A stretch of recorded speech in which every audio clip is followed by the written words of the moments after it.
শুভ সকাল বন্ধুরা। আর সকালবেলা ঘুম থেকে উঠে কি রান্না হবে এই নিয়ে একটা টেনশনে পড়ে যাওয়া হয়। খুব একটা সহজেই একটা রান্না করা যায়। তার জন্য কিছু বেগুন কেটে নিয়েছি, পেঁয়াজ, একটু রসুন কুচি, লঙ্কা কুচি, টমেটো কুচি আর আলুটাকে একদম বেগুনের থেকে ছোট্ট ছোট্ট করে কেটে নিয়েছি। এই হচ্ছে ইনগ্রিডিয়েন্টস। কড়াইতে তেল দিয়ে তেলটা গরম হয়ে গেলে তাতে কালো জিরে ফোড়ন দিয়েছি। তার মধ্যে এখন প্রথমে পেঁয়াজ আর রসুনটা দিয়ে দিলাম।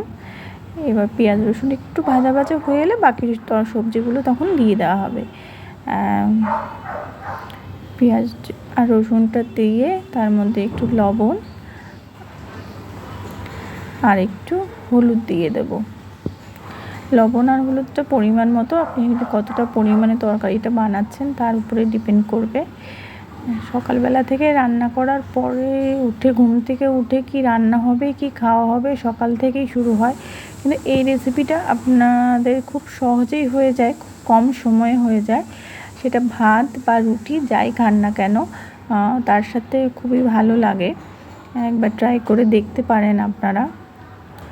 লবণ হলুদটা দেওয়ার পরে এটাকে একটুখানি পেঁয়াজ আর রসুনটা একটু ভাজা ভাজা হয়ে আসলে তখন বাকি সবজিগুলো দিয়ে দেবো। একটু ভাজা ভাজা হয়ে গেছে, তাই এখন বাকি সবজিগুলো দিয়ে দিচ্ছি। বেগুনটা একটু আমি ডুমো ডুমো করে বড় করেই কেটেছি, যেহেতু বেগুনটা তাড়াতাড়ি সেদ্ধ হয়ে যায়। আর আলুটা একদম ছোট্ট ছোট্ট করে কেটেছি, যাতে আলুটা একটু সিদ্ধ হতে সময় যেহেতু লাগে। এবার টমেটো, লঙ্কা কুচি সব দিয়ে দিলাম, দিয়ে এবার ভালোভাবে নাড়াচাড়া করে নেব। লবণ আর হলুদটা তো আমরা আগেই দিয়েছি। এর তরকারিটা একটু যখন মজে উঠবে তখন আবার একবার দেখে নেব যে আর একটু যদি লবণের প্রয়োজন হয় তখন আবার একটু স্বাদ মতো লবণ দিয়ে দেব। ভালো করে নাড়াচাড়া করে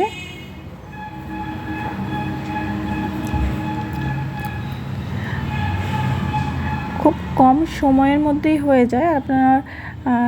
আপনি একটা গ্যাস ওভেনের মধ্যেই তরকারিটা বসিয়ে আরেক গ্যাস ওভেনে ভাত বসান বা রুটি বানান, সেটা করে নেওয়ার সঙ্গে সঙ্গে দেখবেন আপনার এই তরকারিটাও রেডি হয়ে যাবে। এরপরে আমরা এটাকে ঢেকে দিলাম। মিনিট 2-3 বাদে আবার এটা ঢাকনাটা খুলবো। যখন আমরা ঢেকে দেবো তখন গ্যাসটা একটু সিমে দিয়ে রাখবো। এবার দেখুন মিনিট 2-3 বাদে আমি ঢাকনাটা সরিয়ে দেখে নেড়ে চেড়ে নিচ্ছি। দেখুন তরকারিটা অনেকটা মজে এসছে, বেগুনটাও বেশ নরম নরম হয়ে গেছে। এই সময় আপনি দেখে নিতে পারেন যে একটু লবণ লাগবে কি না। দেখুন বেগুনটা বেশ ভালোই নরম হয়ে গেছে, আর আলুটা একটু শক্ত আছে এখনও, ওটাকে আর একটুখানি রাখতে হবে। এই সময়টা আমরা গ্যাসটা একটু বাড়িয়েই দেবো, যেহেতু বেগুনটা নরম হয়ে গেছে। এরপর যদি গ্যাসটা আরও সিমে রাখি তখন বেগুনটা একদম ঘেটে যাবে। দেখুন এরপরে দেখুন এবার বেগুনটাও মোটামুটি ভাজা ভাজা হয়ে উঠেছে, আলুটাও সিদ্ধ হয়ে গেছে, টমেটোগুলোও মজে গেছে।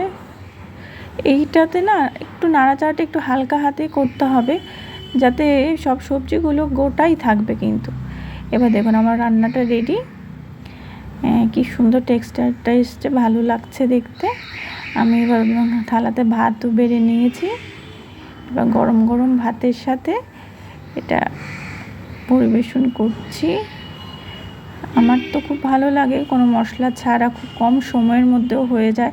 চটপট কোনো কিছু করতে হলে সেটা ভাত হোক বা রুটি, মোটামুটি এই সমস্ত সবজিগুলো আমাদের ঘরে অল টাইম থাকেই, তাই করতেও আপনার সুবিধা হবে। এবার আলুটা আপনি ইচ্ছে করলে দিতেও পারেন, নাও দিতে পারেন। এবার গরম গরম ভাতের সাথে